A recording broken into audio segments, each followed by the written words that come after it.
오늘도 여러분을 온라인으로 찾아뵙습니다. 말씀을 배우기 전에 오늘도 함께 기도했으면 합니다. 계속되는 어려운 환경입니다. 주님만 바라봐야 되겠습니다. 사명을 감당할 때 있는 처소에서 최선을 다하게 하옵소서. 그리고 말씀을 잘 깨닫게 하옵소서. 이 시간도 함께 기도하도록 하시겠습니다. 거룩하신 아버지 하나님, 오늘도 이 시간에 온라인으로 하나님의 말씀을 배우고자 합니다. 특별히 힘든 시기를 지내고 있습니다. 오늘도 함께하여 주셔서 아버지 하나님 믿음으로 살게 하시고 잘 견디며 승리하게 하시고 오늘도 예수 그리스도의 놀라우신 권능의 이름, 능력의 이름으로 살아갈 수 있도록 도와주시옵소서.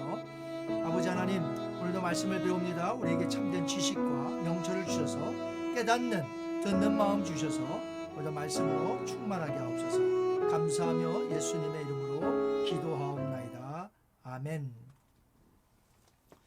오늘은 성경의 역사 15번째 순서입니다. 성경의 구성에 대해서 배워보도록 하겠습니다. 예전에 GPS가 나오기 전에는 여러분도 어떻게 다니셨나요? 여행할 때. 저는 여행을 만약에 미국을 할 때 큰 지도책을 그 당시에 가지고 다녔죠. GPS가 없었을 때 얘기입니다. 예를 들어서 저희들이 영국을 여행한다고 생각해 보기를 바랍니다. 영국이란 나라가 어떻게 세워진 나라인지 먼저 개괄적으로 영국에 대해서 알고 가야 되겠죠. 그 다음에 영국 전체 지도를 보고 내가 여행할 지역이 잉글랜드라고 한다면 어느 정도의 잉글랜드가 위치해 있는지를 살펴볼 것입니다. 그리고 잉글랜드에 가서는 특별히 옥스포드란 도시로 간다고 할 때에 그 도시에 관련된 작은 지도를 또 살펴보면서 그곳을 우리가 여행을 할 줄 압니다. 건축학을 배우는 사람은 먼저 건물이 어떻게 구성되었는지를 배워야 되겠죠. 또 항해술을 배우고자 한다면 처음에 배가 어떻게 조립이 되었는지를 아마 살펴볼 줄 압니다. 이처럼 성경도 무작정 저희들이 있는 것이 아니라 성경의 그 구성을 먼저 알고 보면 훨씬 더 이해가 쉽다는 것이죠. 먼저 큰 숲을 전체로 보고 그 숲도 좀 나누어서 본 후에 그 다음에 이제 그 안으로 들어가서 나무들을 디테일하게 살펴보는 것과 같습니다. 그래서 성경의 구성을 살펴보는 것은 먼저 숲을 멀리서 쳐다보고 숲을 몇 개로 나누어서 또 살펴보고 그러한 거와 마찬가지로 저희들이 성경의 구성을 먼저 해야 된다는 것이죠. 성경은 66권으로서 되어 있습니다. 성경 전서는 하나의 책이죠. 하나의 책입니다. 그런데 이 66권으로 된 한 권의 성경은 이제 구약 올드 테스트먼트 그리고 신약 뉴 테스트먼트로 둘로 나누게 됩니다. 그래서 올드 테스트먼트를 OT라 부르고요. 뉴 테스트먼트를 NT라고 부릅니다. 이 구약과 신약으로 나눌 때 여기서 왜 약, 구약, 신약, 약이라고 했을까요? 이 약은 테스트먼트라는 뜻으로서 언약, 계약, 약속이라는 뜻을 가지고 있습니다. 이 구약은 여호와 하나님께서 이스라엘 민족을 이집트에서 구출하신 후에 시내산에서 이스라엘과 십계명과 율법으로 맺으신 그리스도 이전의 옛 언약을 의미하는 것이죠. 그럼 신약은요, 구약에서 약속하신 그리스도가 오신 이후에 예수 그리스도의 피로 하나님과 맺은 새 언약을 의미하는 것입니다. 이렇게 구약과 신약 둘로 나누어진 책은 이제 구약은 39권으로 되어 있고요. 신약은 27권으로 또다시 분류가 됩니다. 구약은 창세기에서부터 말라기까지 여러분이 지금 책 목록을 보시는 대로 39권을 지금 이렇게 순서대로 보고 있고요. 신약은 마태복음서부터 요한계시록까지 여러분이 지금 책 목록 27권을 보고 계시는 것처럼 이렇게 목록이 되어 있습니다. 구약과 신약을 이해하기 쉽게 각각 내수로 분류해 보면 이렇습니다. 구약은 네 가지로서 율법서, 역사서, 시가서, 예언서로 되어 있고요. 신약도 역시 복음서, 역사서, 서신서, 예언서 이렇게 네 가지로 나누어져 있습니다. 구약 성경의 배열은 반드시 연대 순서로 편성된 것은 아니고요. 특성에 따른 배열이 되겠습니다. 그러니까 연대별로 있는 것도 있지만 연대별로만 쭉 돼 있는 것이 아니라 특성에 따라 배열이 되었다는 것이죠. 신약 성경 27권도 마찬가지입니다. 이 배열이 반드시 연대 순서로 편성된 것은 아니라는 것이죠. 특성에 따라 배열됐다는 것입니다. 유대인들은 아직도 구약 성경만 가지고 있죠. 물론 그들은 구약 성경이라고 절대로 부르지 않습니다. 왜냐하면 신약 성경을 인정하지 않기 때문에 그들은 성경을 구약 성경이라고 부르지 않고 타나크라고 부릅니다. 이 타나크란 용어는요, 성경을 세 부분으로 분류하는 세 단어의 그 머리 글자를 딴 약자가 되겠습니다. 그 세 가지는 토라, 율법이고요, 네비임, 선지서, 케투빔, 성문서인데 앞자만 따서 타나크라고 부릅니다. 유대인들은 성경을 타나크라고 부르지만 기독교에서는 유대인들의 성경을 타나크라고 부르지 않고 히브리 성경이라고 부릅니다. 그 이유는 기독교의 구약 성경에 대비하는 히브리인들의 성경으로 그렇게 부르고 있지요. 66권 성경 전체는 세 가지 언어로 사용되어졌습니다. 히브리어, 아람어, 헬라어로 되어 있습니다. 이 구약의 대부분은 히브리어로 기록되었고요. 다니엘과 에스라 일부만 아람어로 기록이 되어 있습니다. 아람어는 아수르 지역, 다시 말해서 아시리아 제국, 바벨론 지역 등 넓게 퍼져 있던 국제 공용어였습니다. 그런데 바벨론 포로 이후에 유대인들은 히브리어와 아람어를 함께 사용해졌다고 전해지고 있습니다. 히브리어와 아람어는 같은 셈족의 언어로서 어형 번화는 다르지만 글자 모양은 같습니다. 그래서 여러분들이 지금 히브리어 알파벳과 옛날 고대 아람어의 알파벳을 보고 계신데 굉장히 비슷하지요. 참고로 신약 성경은 헬라어로 기록되었지만 예수님이 사용하신 아람어 몇 개는 그대로 남겨두었던 것을 보게 됩니다. 예를 들어 볼까요? 예수님께서 십자가에서 엘리 엘리 라마 사박다니라고 외치셨죠. 그리고 달리다 금, 소녀에 일어나라. 그 다음에 아바, 아버지를 아바라고 불렀고요. 에바다, 그리고 골고다. 성경의 맨 마지막에 마라나타도 바로 아람어가 되겠습니다. 많은 분들이 예수님은 어떤 언어를 사용하셨을까 매우 궁금해합니다. 예수님 당시에 유대인들은 크게 두 부류로 나누어야 먼저 합니다. 팔레스타인 이외의 도시에서 사는 디아스포라 유대인들은 거의 히브리어를 사용하지 않고 국제 용어인 헬라어를 사용하였습니다. 팔레스타인을 떠나서 오랫동안 타국에서 살다 보니까 히브리어를 많이 잃어버린 것이죠. 물론 회당에서 낭독되었던 언어는요, 히브리어였습니다. 하지만 잘 이해하지 못했던 디아스포라 유대인들은 그 당시 국제 공용어였던 헬라어를 대부분 사용하였고 어느 도시에서는 적지 않게 아람어를 사용하기도 했습니다. 하지만 팔레스타인에 사는 유대인들은 히브리어도 잊지 않고 사용하며 명맥을 유지해 왔던 것이죠. 예를 들면 사도행전 21장에 예루살렘에서 붙잡힌 바울에게 말할 수 있는 기회를 로마 천부장이 허락하는데 바울이 그때 히브리어로 말하는 것을 보게 됩니다. 바울은 길리기아 다소에서 태어난 디아스포라 유대인이었죠. 그렇기 때문에 히브리어보다는 헬라어가 훨씬 더 편했을 것입니다.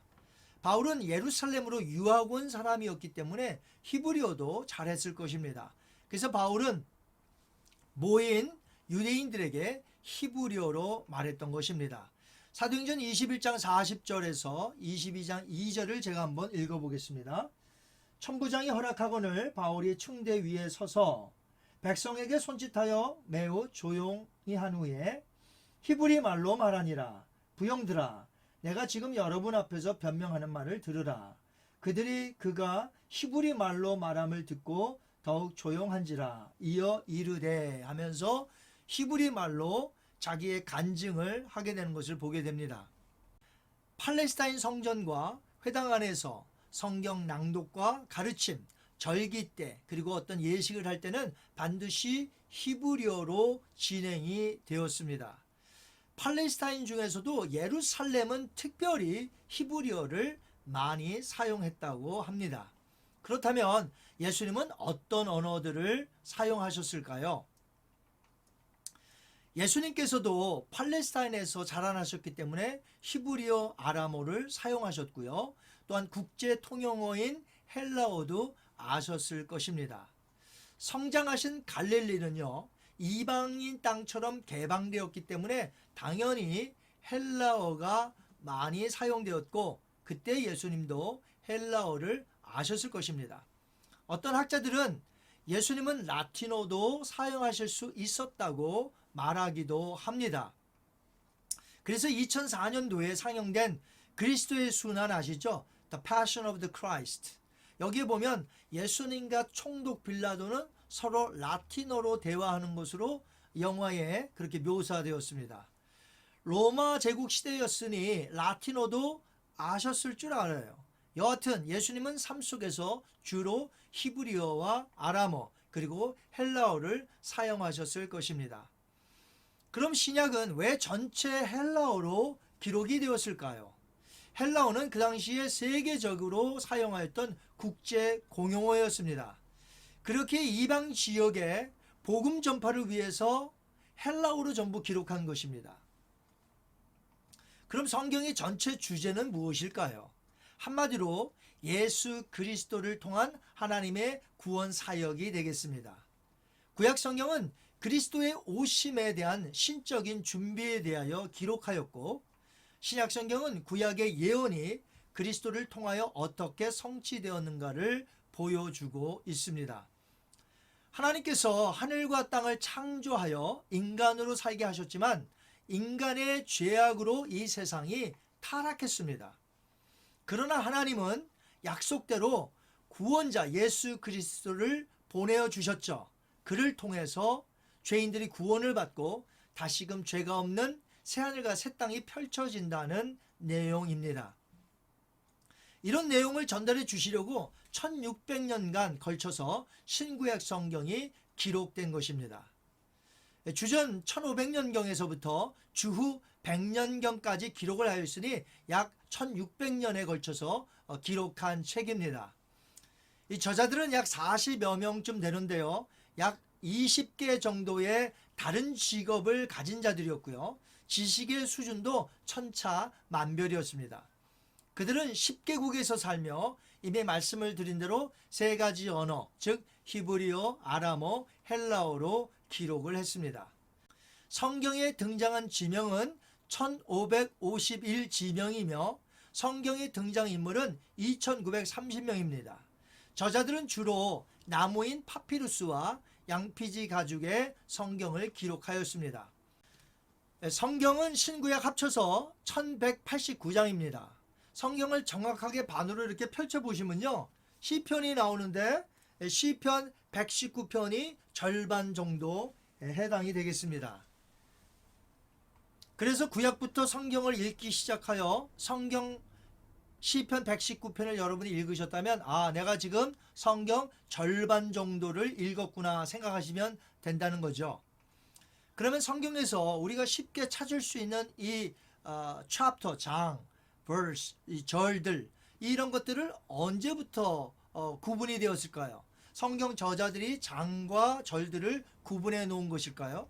맨 처음 오리지널 성경 히브리어와 헬라어 성경에는 저자들이 장과 절을 구분하지 않았습니다. 오리지널을 그대로 베껴서 기록한 여러 사본 성경에도 보면 장과 절이 나오지 않습니다. 물론 발견된 마소라 사본에는 문단 구분이 나타납니다. 시편을 제외한 구약 전체가 문단으로 구분되어 있습니다. 하지만 다른 사본들에는 구분된 것이 별로 없고 장절도 없습니다. 성경의 단락이 처음으로 장과 절로 나누어진 것은 AD 13세기였습니다. 각 장은요 한두 문장으로 이루어진 절들로 그 당시에 이제 나누어졌고요. 하지만 그때까지만 해도 지금과 같이 저희가 가지고 있는 성경의 장절은 아니었다는 것이죠. 신구약 성경 모두에 장절이 붙여져서 처음 출판된 해는 1555년인데 스테파노스의 라틴역 불가타 성경입니다. 그리고 오늘날 우리가 가지고 있는 이 성경은 1560년도판 제네바 성경의 장절 구분을 받아들인 이후에 우리가 그대로 사용하고 있습니다. 구약 929장, 신약 260장 합쳐서 1189장이 되겠고요. 구절로서는 구약이 23,214절, 신약은 7,959절 합쳐서 31,173절이 되겠습니다. 성경에 장과 절로 구분되어 있어서 오늘날 우리가 얼마나 성경을 읽을 때 편리한지 모릅니다. 만약에 우리가 모여서 같이 성경을 찾으려고 할 때에 만약에 장과 절수가 없다면 얼마나 불편할까요? 저희들이 모이면 몇 장, 몇 절 읽겠습니다 하는데 그것이 구분되어 있지 않다면 얼마나 불편하겠어요. 그런데 그렇게 구분이 되어서 우리가 편리하게 성경을 보고 있습니다. 하지만 원래의 히브리어, 헬라어 성경에는 장절을 구분하지 않았기 때문에 특정한 구절들을 여러분들이 읽으실 때에 너무 나누어진 단락에 얽매일 필요는 없다고 봅니다. 왜냐하면 성경 저자들은 계속해서 성경의 내용을 기록하여 나아갔지 의도적으로 그들이 단락을 나눈 것은 아니기 때문입니다. 이렇게 구약과 신약 성경 총 66권으로 구성된 성경을 우리는 하나님의 계시로 이루어진 영감된 말씀으로 믿어야 할 것입니다. 그리고 날마다 책별로 읽고 묵상하며 우리에게 주신 그 뜻을 더욱 디테일하게 알아가야 할 줄 알겠습니다. 그래서 깨달은 말씀대로 삶에 날마다 하나님의 말씀을 적용하며 사시는 여러분이 되시기를 바랍니다. 이 시간 한번 기도합니다. 자비로우신 아버지 하나님 감사합니다. 오늘은 성경의 구성에 대해서 배웠습니다. 먼저 숲을 보고 그 다음에 들어가 나무를 디테일하게 보듯이 저희들이 성경 각 책마다 보기 전에 어떻게 이 책들이 성경 한 권으로 묶어졌으며 구약과 신약으로 나누어졌고 구약 39권, 신약 27권으로 나누어졌으며 어떻게 구성이 되어졌는지 저희들이 살펴보았습니다. 이제 성경을 구성으로 살펴본 이 내용을 가지고 날마다 이제 책별로 또 장별로 구절마다 저희들이 귀한 하나님의 말씀을 읽고 묵상하고 암송하여 하나님 앞에 영광 돌리며 무엇보다 오늘날 삶에 적용하며 살 수 있도록 인도하여 주옵소서. 감사하며 예수님의 이름으로 기도하옵나이다. 아멘. 다음 수요일에는 성경 해석에 대해서 배워보도록 하겠습니다. 한 주간도 건강하시길 바랍니다. 감사합니다.